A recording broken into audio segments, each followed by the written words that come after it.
ஆண்டவரும் இரட்சகருமாகிய இயேசுவின் இனிதான நாமத்தினால் உங்களை வாழ்த்துகிறேன். இந்த நாள் நம்முடைய ஆவிக்குரிய சிந்தனைக்காக யாத்ராகமம் 14 அதிகாரம் 15-16 வசனங்களை நான் வாசிக்கிறேன்.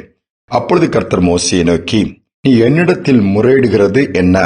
புறப்பட்டு போங்கள் என்று இஸ்ரவேல் புத்திரருக்கு சொல்லு. நீ உன் கோலை ஓங்கி உன் கையை சமுத்திரத்தின் மேல் நீட்டி சமுத்திரத்தை பிளந்து விடு. அப்பொழுது இஸ்ரவேல் புத்திரர் சமுத்திரத்தின் நடுவாக வெட்டாந்தரையிலே நடந்து போவார்கள். எகிப்தின் அடிமைத்தனத்திலிருந்து இஸ்ரவேல் ஜனங்கள் வெளியே வருகிறார்கள். குடும்பமாய் கூட்டமாய் போய்க் கொண்டிருக்கிறார்கள். போகும்பொழுது எதிரே செங்கடல் வருகிறது. பின்னாடி பார்வோன் சேனை திரும்பவும் அவர்களை துரத்த ஆரம்பித்து விட்டது. எங்கு போவது என்று சொல்லி தெரியாமல் இருக்கும் பொழுது மோசே ஆண்டவரை நோக்கி முறையிடுகிறான். ஆனால் ஆண்டவர் மோசேக்கு வாக்கு கொடுத்திருந்தார். கையில ஒரு கோலை கொடுத்திருந்தார். அது தேவனுடைய கோலாய் மாறியிருந்தது. அதை வைத்து பலத்த காரியங்களை எகிப்திலே செய்த அதை மோசே முறையிடும் பொழுது ஆண்டவர் சொல்லுகிறார், நீ என்னை நோக்கி முறையிடுகிறது என்ன? உன் கையில் இருக்கிற கோலை நீட்டி சமுத்திரத்தை பிளந்து விடு என்று சொல்லுகிறார். உடனே மோசே கீழ்ப்படிந்து அதை செய்கிறார். சமுத்திரம் இரண்டாக பிளக்கிறது. மதில் போல் நிற்கிறது. வெட்டாந்தரை போல அது பாதை உண்டாகிறது. இஸ்ரவேல் ஜனங்கள் எல்லாரும் அதிலே கடந்து போனதாக வேதம் சொல்லுகிறது.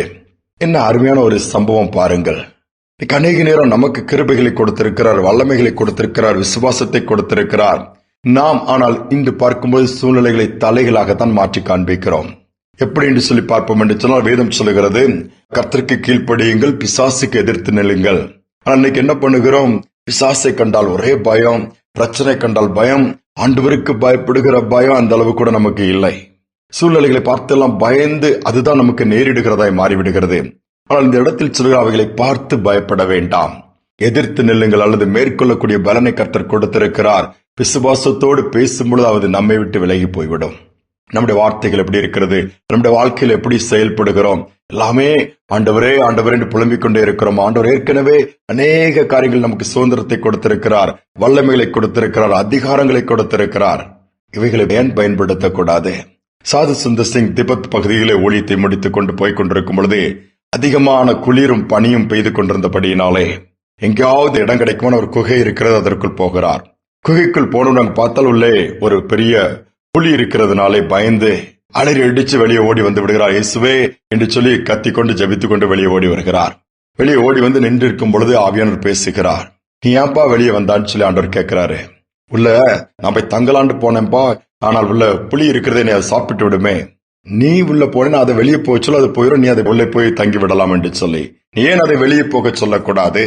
ஆண்டவர் சாது சுந்தர்சிக்கிட்ட கேட்டாராம், அந்த டைகரை பார்த்து நீ வெளியே போன்னு சொன்னா அது போயிட போகுது, நீ அதை பயன்படுத்திக்கொள். ஒரு பெரிய விசுவாசம் சாது சுந்தர்சிக்குள் வந்ததா. ஆமா, நம்ம அதை செய்திருக்கலாமே, நாமல்லவா பயந்து ஓடி வந்து விட்டோம்னு திரும்ப உள்ள போனாராம். அந்த டைகரை பார்த்து வெளியே போயிருன்னு சொன்னாராம். அது தானாக அப்படி தலையை கீழே போட்டு போயிடுச்சுதான். அங்க நல்லா ஓய்வெடுத்து விட்டு நல்லா ஃப்ரெஷ் அப் ஆன பிறகு திருப்பி பிரயாணத்தை தொடர்ந்தாராம். எவ்வளவு ஆச்சரியம்! மோசே அதைத்தான் சொன்னார், நீ புலம்பிக் கொண்டே இருக்கிறாயே, நான் வல்லமை கொடுத்திருக்கிறேன், எத்தனை லட்ச ஜனங்களை நடத்தக்கூடிய கிருபை கொடுத்திருக்கிறேன், பலனை கொடுத்திருக்கிறேன். கோ ஃபர்தர், நீ அடுத்து முன்னாடி போய்கொண்டே இரு, முன்னேறி செல் என்று சொல்லுகிறார். நம்முடைய வாழ்க்கையில சோர்ந்து போய் நிற்கிறீங்களா? புலம்பிக் கொண்டிருக்கிறீங்களா? என்ன செய்வது என்று தெரியாம தவிக்கிறீங்களா? ஆண்டவர் கொடுத்த வல்லமைகளை கிருபைகளை பயன்படுத்துங்கள். வழி உண்டாகும், தடைகள் மாறும், சூழ்நிலைகள் சாதகமாகும்.